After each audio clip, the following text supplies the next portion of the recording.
I'm trying to scam you. Why are you being so polite? Yeah, she said that to you? Yes. And I go, why not? This goes to the universal love piece, right? Yeah, but also universal trolling. Same thing. Universal trolling. Why are those the same thing? Different people treat the people that they care about in different ways. Fair. That is actually true. You do like to troll. Like about how things keep turning into crabs. Fuck off. I still am so shocked that's actually a thing. That is an actual concept. See, when you get good enough at trolling, Yeah. the gold standard isn't to say something wrong and people believe you, because lying is easy. Yeah. It's to say something true and people don't believe you. Once that happens, you know that everything you say is being questioned and the person is actually thinking.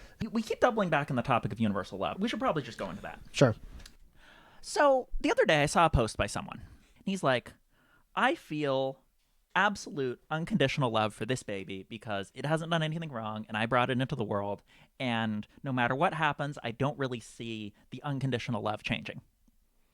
And he's like, that's a really nice feeling, and also this seems like the way a father should feel about his child. Yep. So far so good. Yep. But then he goes on and he goes, and I feel almost that way about my wife. And then he goes, wait a minute. What about me? Surely I can take a chunk of that and apply it to myself. He does that, and like it seems to make things a little better. But then he writes on Facebook, he's like, is this really okay? Because he doesn't do the word sinner because he's an atheist. Okay. Which is part of why this is so funny. Yeah. And he goes, I noticed that when I apply that universal love, unconditional, he doesn't say universal love, he says unconditional love. When I apply a bit of that unconditional love to myself, and he doesn't use the word forgiveness because a good chunk of his identity is built around not being a Christian. Yes. Here's what I wish I had said. Congratulations. You've taken one step closer to universal love. You didn't want to troll him a little bit with a jab at Christianity. That's what I did later on the blog post you read. Okay, got it. But I wasn't trolling him. There is a time for trolling, there's a time for not trolling. Yeah. When you're doing really careful surgery on your own morality system in like a therapeutic way, that is not the time for trolling. No, it's not. And this was not the time for trolling. But what I did point out is that the thing that he's touching upon, which is in some domains is called universal love, in Christianity it's called forgiveness. Yeah. They're all pointing to the same thing. Which is loving yourself and loving others unconditionally. And this is very different from how a lot of people think. So certain political ideologies have this idea of we should have compassion for a certain group because they're victims. Yep. Or a certain group because they're suffering. Or a certain group because they're good people. Yep. Or a certain group because they're on our side. Yep. And universal love says we should have compassion Yep. for everyone. Yep. Period. Full stop. So let's talk about love. I don't know of any political group that says we should love others more than others. If you don't, No, if you but there's take a away, lot of political groups that say we hate this group. absolutely, that's true. That is true. Yeah. Yeah. And also there's a lot of political groups that are highly selective. Like, can you think of a political group that says we need to care about this minority, we need to care about this minority, let's not talk about the Jews? Or better yet, we want to make sure that these people get into college, we want to make sure these people get into college. Yeah. Let's not talk about how affirmative action discriminates against Asian Americans. Yes. And so usually what happens in this case is the group doesn't say we hate the Asians. Yeah. The group just allocates resources in such a way that Asians get thrown under the bus. Yes. But this isn't a question about universal love at all. The question about universal love isn't really the question of which political faction should we throw our support behind in order to accomplish such and such a goal. That's a very different conversation. Agreed. The question about universal love is more about what's in your own heart and what's your terminal value system. And then all this faction and alignment stuff is downstream of that, not upstream. Let's just look within Christianity itself. Yep. It is easy to find Christians who believe in universal love. And it is easy to find Christians who hate the outgroup. Yep.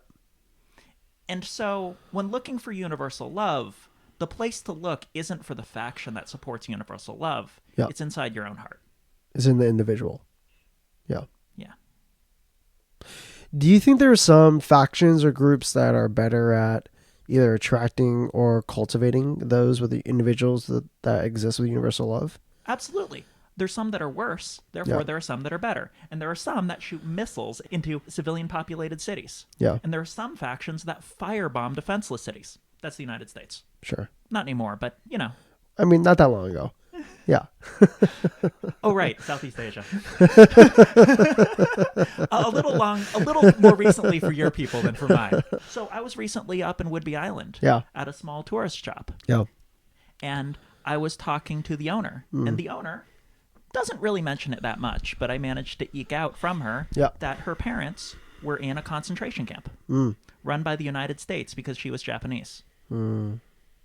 And so, yeah, some groups are worse than others, and that means some groups are better than others. The groups are not the place to look for this. Fair.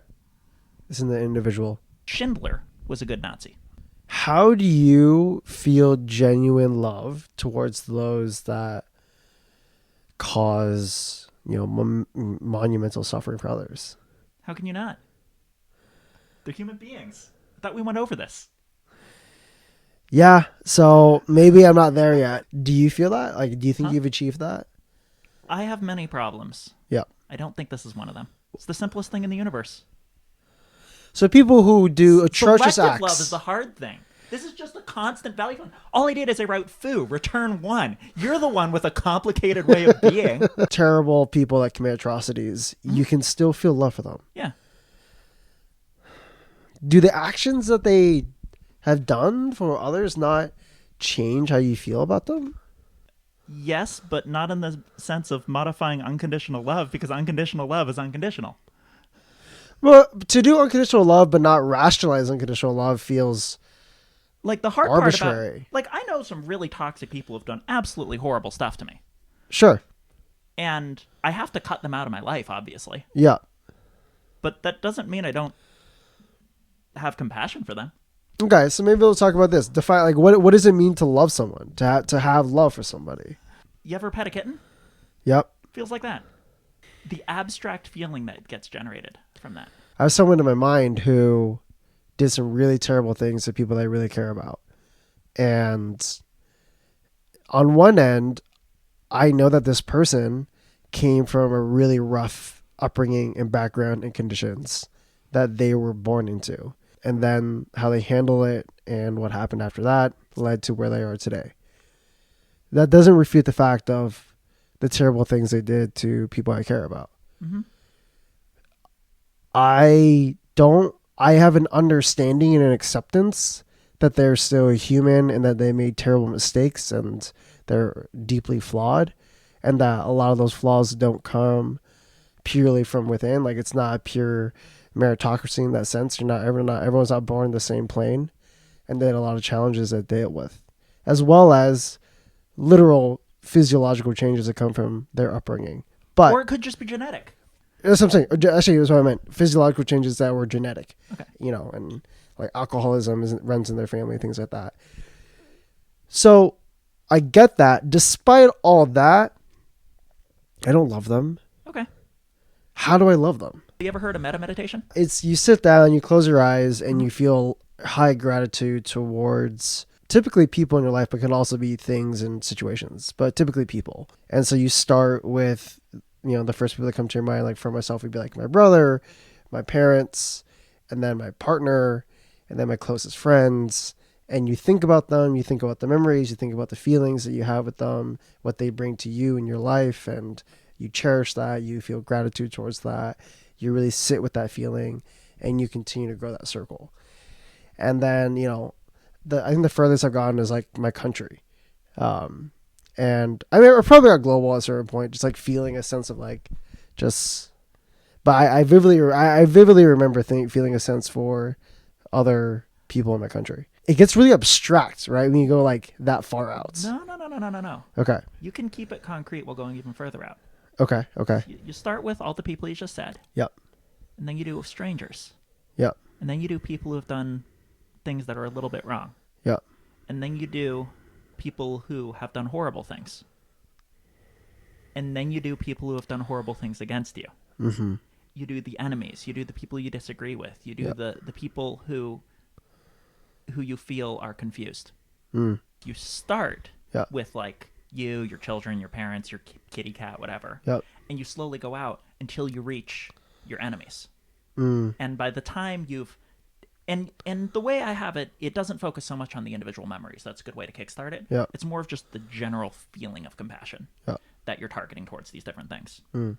Start with people that are in your immediate circle, eventually strangers, and ultimately enemies. And once you hit your enemies, congratulations, you're at universal love. Yeah, I never gotten past that point. Interesting. So in your definition of meta, your goal is quite literally to get to enemies. That is part of the... Yeah. To get to the universe, because that's the hardest part, I think. That is the hardest part of the universe to love. I love Well, Pluto that's one, more actually, than I love... no, I'm not sure that it's the hardest part, but it's good enough for now. So what's the hardest thing to love? The hardest thing to love is anything that you're hurting. Because, That I'm actively hurting. yeah, start with loving your enemies. That's the easy part. Interesting. Start by loving the serial killers. Start by loving Hitler. I feel like I want to know this. You're an adult and you can make your own decisions. If you ask me again, I will tell you the answer. Yeah, let's hear it. Animals and factory farms. So loving animals and factory farms. It's not animals and farms. It's animals and factory farms specifically. Yeah, it's messed up. And I have a purposeful cognitive shield where I don't think too deeply about that. Precisely. Yes. And that is an obstacle to universal love. Interesting. So to get to universal love, you have to love the things that you hurt. Well, or you can just stop hurting them and then it's easier. See, it's hard because you're hurting them. If you don't hurt them, it's easy.